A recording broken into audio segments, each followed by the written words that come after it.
బిడ్డలకి బాప్తీసాలు ఇవ్వటానికి చాలా ఉద్యోగం వస్తుందో రాదు, రిజర్వేషన్ పోతుందేమో, ఇంత చదివించాము అంత చదివించాం, ఏమీ పోదు. ఎందుకు కార్యాలు 16 అధ్యాయం చూస్తే జైలర్ ఉంటాడు అంట, పోలీస్ ఆయన ఉంటాడు.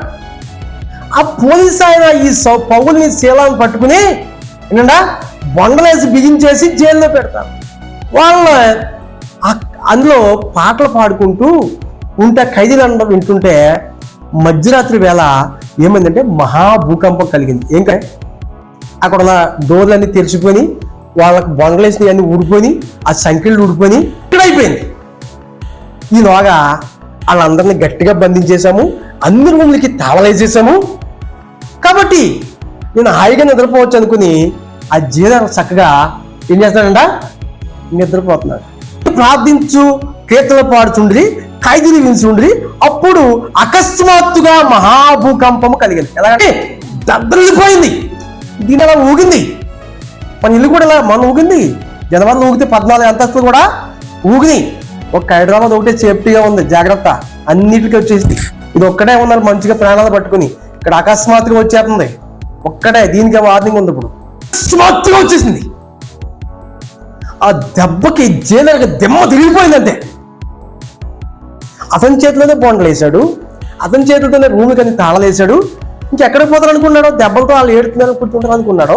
అకస్మాత్తుగా ఎప్పుడైతే భూకంపం కలిగిందో కత్తి తీసుకుని పొడుచుకుంటే అక్కడ దీపం లేదు. జైలర్ ఏం చేస్తున్నాడు, చీకట్లో ఉండి పొడుచుకుంటున్నాడు. అక్కడి నుంచి ఎవరు చూస్తున్నారు, పౌరుల సేవ ఎక్కడ పౌరులకి సేవగా కాపాడుతుంది. అది ఎక్కడికి పారిపోలేదు.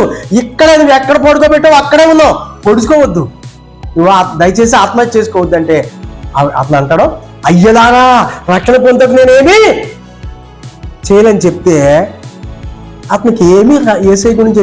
అప్పుడు పౌలు గారును శిల అతనికి ఏం చెప్పాడంట, యేసుని గురించి విశ్వాసం ఉంచు, అప్పుడు నీవు నీ ఇంటి వారు రక్షించబడతారని చెప్పాడు.